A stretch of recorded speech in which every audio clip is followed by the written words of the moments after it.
Hello everyone, मैं Mamta Yadav from Manas paramedical college. आज हम पढ़ने वाले हैं ह्यूमन सेल के बारे में। तो ह्यूमन सेल क्या होती है? ह्यूमन सेल ह्यूमन के अंदर मतलब जो भी ऑर्गेनिज्म है उनमें जो फंक्शनल और स्ट्रक्चरल यूनिट होती है, ये सबसे छोटी इकाई जो होती है उसको अपन सेल बोलते हैं।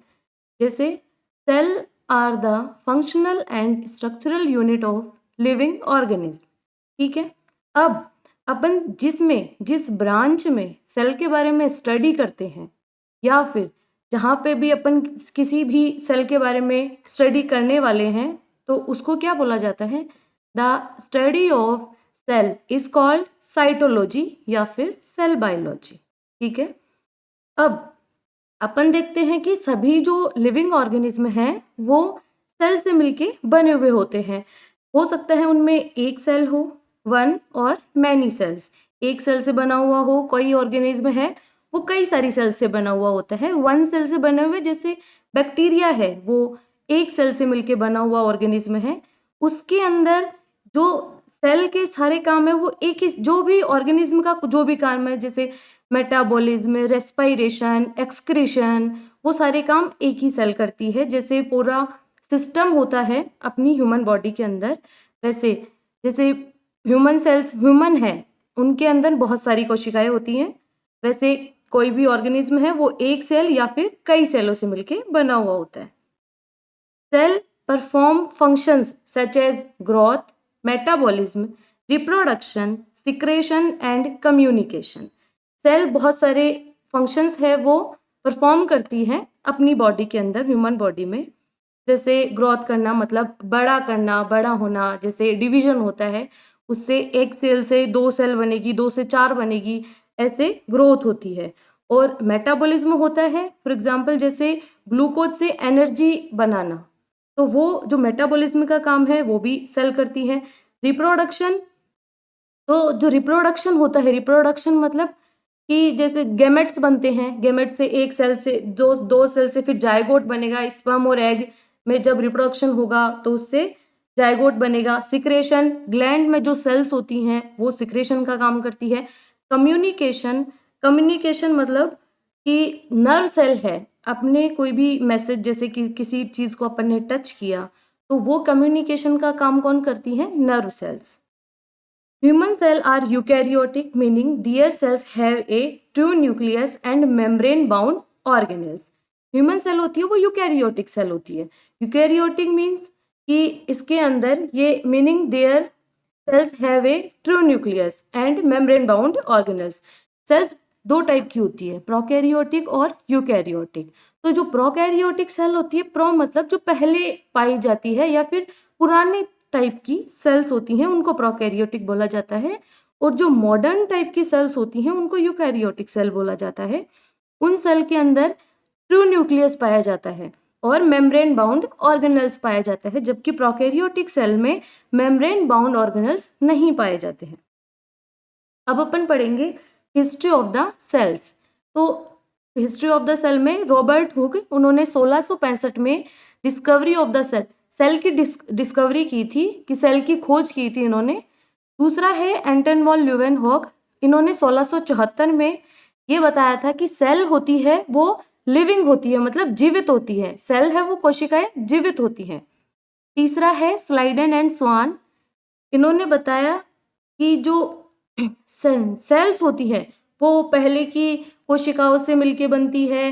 सेल होती है, एनिमल है वो सेल से मिलके बना हुआ होता है, जो प्लांट है वो भी सेल से मिलके बना हुआ होता है। तो ऐसे करके इन्होंने सेल थ्योरी दी 1838 और 39 में। चौथा है रॉबर्ट ब्राउन, 1830 में इन्होंने न्यूक्लियस की डिस्कवरी की थी। रुडोल्फ विर्चो ने, जो स्लीडन और स्वान ने सेल थ्योरी दी थी, उन्होंने इसमें एक और पॉइंट ऐड किया था, add one point in cell theory. अब अपन देखेंगे कि जो स्लीडन और स्वान ने सेल थ्योरी दी थी वो क्या होती है। Main features of the cell theory, first है all organism are composed of one or more sales, कि एक और जो सभी ऑर्गेनिज्म हैं वो एक या कई कोशिकाओं से मिलकर बने हुए होते हैं।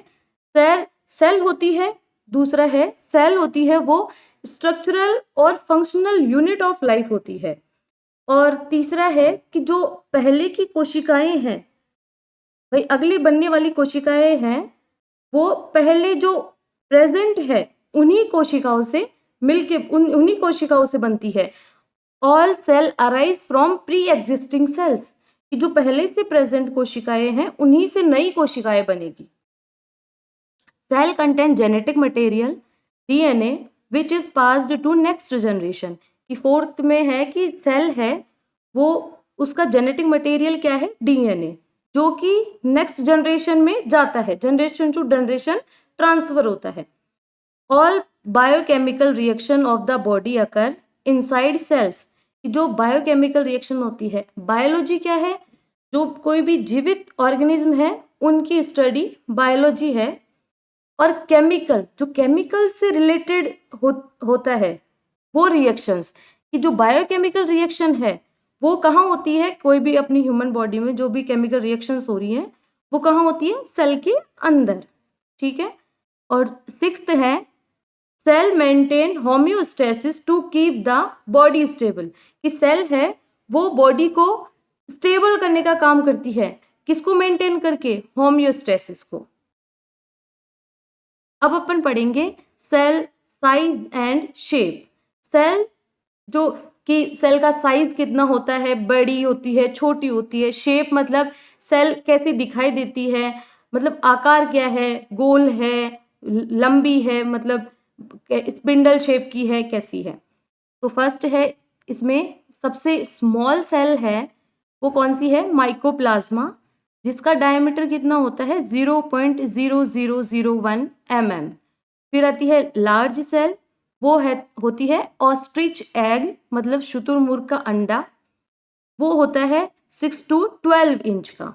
अब अपन ह्यूमन बॉडी में बात करते हैं, तो ह्यूमन बॉडी में जो लॉन्गेस्ट सेल है वो है, मतलब सबसे पहले साइज पढ़ेंगे फिर शेप देखेंगे। तो साइज में लॉन्गेस्ट सेल है वो नर्व सेल है, लार्जेस्ट सेल है वो फीमेल गेमेट है जिसको ओवा बोला जाता है, और थर्ड स्मॉलेस्ट सेल है वो स्पर्म है।